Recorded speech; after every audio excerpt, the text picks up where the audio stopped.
Судебный процесс по тройному убийству, согласно ранее принятому решению коллегии, проводится дважды в неделю. В этот раз, согласно нормам Уголовного процессуального кодекса, стороны заслушали показания одного из подозреваемых, Дату Ахалая.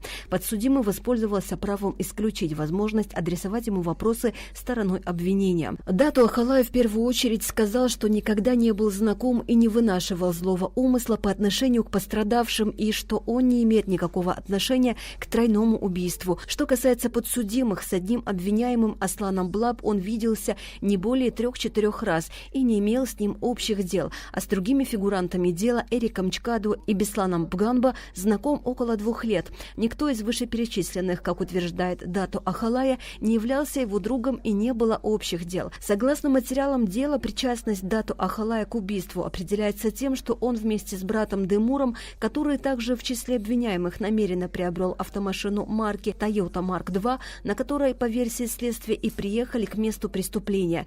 Дату Ахалай в своих показаниях утверждал, что машину и в самом деле приобретали, но это было значительно раньше, в конце 2018 года, а не 4 декабря 2019 года. Автомашину марки Toyota X он приобрел для своего брата Демура Ахалая, который на тот момент вернулся на постоянное место жительства из Адлера и присматривал за больным отцом. Однако машину он был вынужден отобрать, поскольку Демур вновь начал увлекаться играми в казино. Согласно показаниям Дату Ахалая, это произошло примерно в начале 2019 года. Вы как считаете, это речь идет о той машине, где Демур говорит? Да. Приобреталась машина, да. За какую сумму она приобреталась? Я не знаю точную сумму, но что я помню, что 400 мне должны, что мне дали, я какие-то деньги сам на карманные расходы ему отдал остальное.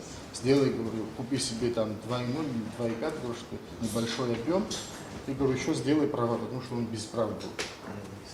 Дату Ахалай рассказал суду и о встрече с Эриком Чкаду, имевшей место 19 ноября 2019 года, за пару дней до убийства Астамура Шамба и Алхаса Авицба.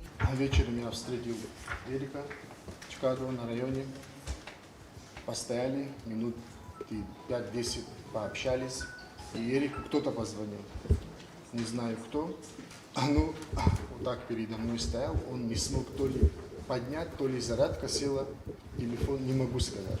Он говорит, надо, говорит, ехать, Яков звонит, говорит мне. Я говорю, куда едешь, говорю, в таком состоянии, он был очень уставший. Я объясняю, что надо погнать машину тонировщику.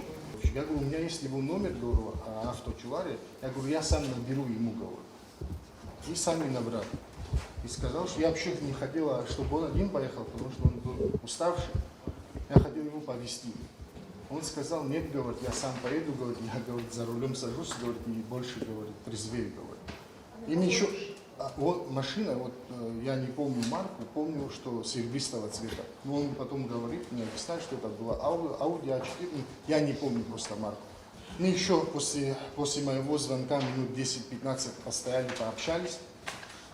Моего звонка кому? Чуларе. Я Чуларе позвонил, Эрик мне сказал, скажи, что от Аслана говорит, я что сказал, я говорю, я от Аслана говорю. Таким образом, Дату Ахалая заверил суд, что его звонок был продиктован лишь просьбой Эрика Чкаду и никакими иными причинами. Также Дату Ахалая считает ложным утверждение Чулария, который ранее давал показания, что не знаком с ним. Дату Ахалая утвердительно говорил о том, что он с Чулария знаком давно и часто обращался к нему за услугой тонировки своих автомашин. Дату Ахалая также утверждает, что после встречи с Эриком Чкаду он не выезжал в центр города, так как мастерской Чулария, которая находится по улице Лакоба. При этом отметил, что материалы дела врут, поскольку сфабрикованы. Также подсудимый рассказал о том, что в рассматриваемый период времени в его доме находилась невестка Индира Тванба, которая ставила капельницы его супруге. Поэтому он чаще находился дома, поскольку присматривал за малолетним ребенком. О случившемся на набережной он узнал, находясь дома. Спустя примерно 5 минут минут, несмотря на выходной, он выехал на работу, однако, не доезжая до места назначения, раздался телефонный звонок. Кто именно звонил, дату Ахалая не припомнит, однако утверждает, что ему сообщили о том, что необходимо открыть актовый зал, а ключи от помещения, по его словам, находились дома. По приезду домой, согласно показаниям дату Ахалая, необходимость возвращаться на работу отпала, поскольку актовый зал открыли его коллеги. Также дату Ахалая ответил на вопрос стороны защиты о госномерных знаках. Скажите, вот по госномерам, которые фигурировали на красном Hyundai Solaris 700, зарегистрированные на Каму Ашхару, что можете рассказать? Такие номера на самом деле есть, но я не помню, когда я эти номера передавал. На самом деле это если установлено, эти номера, что стояли в Hyundai Solaris, только мог передать только я, больше никто. Я до сих пор не знаю, где эти номера находятся. Не знаю. Если кто-то передал эти номера, только мог передать я. Отвечая на вопросы стороны защиты, дату Ахалая рассказал, что после происшествия на набережной он виделся с братом Демуром и с товарищем Бесланом Бганба. На вопрос о том, требовалась ли Беслану медицинская помощь или заметил ли хромоту, тот ответил, что ничего подобного не видел. Никакого ранения, никаких медикаментов я ничего не видел. Как обычно ходил, раньше, как я его знал, так и ходил по квартире. Не хромал, ничего. Также дату Ахалая вменяют обвинения в обеспечении злоумышленников оружием. Ахалая уточнил, что владел лишь табельным оружием и никаким более. Однако в материалах дела есть противоположные показания свидетеля, гражданина Цвижба, который утверждал, что был оружейный схрон, в числе которых были боеприпасы и патроны дату Ахалая. «Моего там ничего не было и не могло быть», резюмировал Ахалая.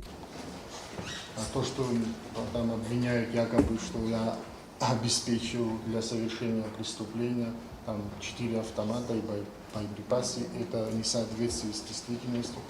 Никогда я в таком количестве оружия не имел, никого я не снабжал, никого не обеспечивал. Затем подсудимый рассказал, что, будучи задержанными после перевода в изолятор временного содержания в здании СГБ, он имел возможность официально встретиться с Цвижба, который сказал ему, что дать такие показания ему пришлось. Сторона защиты попросила прокомментировать показания свидетелей, которые опознали его темную куртку. Обвиняемый подтвердил, что следователи изъяли одну из его черных курток, однако опознание проходило без его участия, а очевидцы, опрошенные следователями, давали показания под давлением. Таким образом, он уверен, что опознание сфабриковано. Меня никто не опознает, мою куртку похожую опознают. То есть вас лично да, не представляли да, на хотя опознание? Предлагали? Хотя я сказал, я говорю, я готов. Но сказали, что ты не нужен, забираем куртку и все, до свидания. По поводу дружеских отношений его брата Демура с Эриком Чкадуо он также пояснил, что вместе их никогда не видел. Более того, Эрик Чкадуо не знал, что у Дато есть родной брат. Я у Эрика забирал машину, пользовался, ездил по своим делам. Вечером я попросил, я говорю, отвези, говорю, к отцу, там что-то надо купить, говорю. Я поднялся домой, Демур был дома, был очень уставший. И я оставил пакеты и спустился. И Эрик, я не помню, в каком месте меня оставил. И я домой поехал. Как домой приехал, я начал Демуру названивать. Демур не берет телефон. Звоню, не берет телефон. Потом я же без машины был, Эрику попросил, я говорю, Эрик, поезжай, посмотри, говорю, там брат, говорю, может ему плохо, говорю. Эрик поехал к Демуру, Демур там дверь не открывал, потом я взял ключи, машину взял и приехал. Демура повез в больницу. 24-го умер отец, октябрь, да, в 2019 году. А Эрик был на плакании, он еще спросил, он говорит, у тебя брат есть, говорит, я не знал, говорит. Он узнал, что у меня есть родной брат.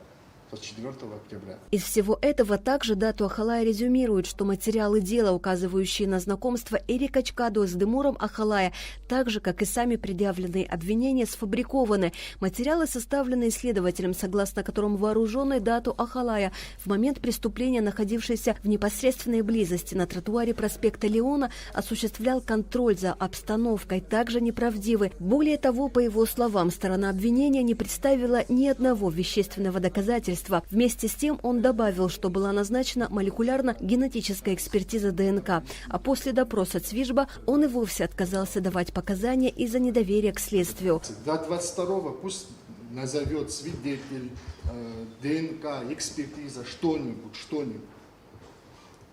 Можете назвать гособвинителя? Не можете, потому что не было такого. Потому что это все желание следствия. По мнению стороны гособвинения, то, что ранее Даату Ахалай отказывался от дачи показаний, а затем передумал, является противоречием. Чтобы в дальнейшем ссылаться на нынешние показания, начальник судебного управления Генпрокуратуры Даур Амичба обратился к суду с просьбой огласить 3 протокола. Заявленное ходатайство поддержал заместитель генерального прокурора Руслан Тыркба. Их надо огласить, потому что они полностью противоречат тому, что он сегодня говорит. Он делал маленький комментарий, но тем не менее они 2-3 строчки относительно предъявленного обвинения или его подозрений в совершении преступления, они были. Поэтому это не просто отказ, это отказ с некоторыми комментариями его позиции на тот момент. И он наглядно показывает его нынешнюю позицию, о чем я уже говорил. Поэтому прошу... Помимо отказа, там содержатся определенные сведения, которые также поддерживал ходатайство моего коллеги, отношение к предъявленному обвинению. Сторона защиты единогласно выступила против подобной инициативы. Судейская коллегия в ходатайстве гособвинения отказала, ссылаясь на то, что требования не подпадают под статью Уголовно-процессуального кодекса. Затем судьи задали уточняющие вопросы подсудимому. Интересовались тем, почему в день убийства он и его коллеги не находились на рабочем месте, почему ключи от актового зала хранились у него, и возникла необходимость присмотра за малолетним ребенком, если дома в это время находилась невестка. Также судьи интересовались тем, известно ли было ему о конфликте Эрика Чкадуа и Беслана Бганбы в СИЗО. Ахалай ответил на это, что об этом ничего не знал.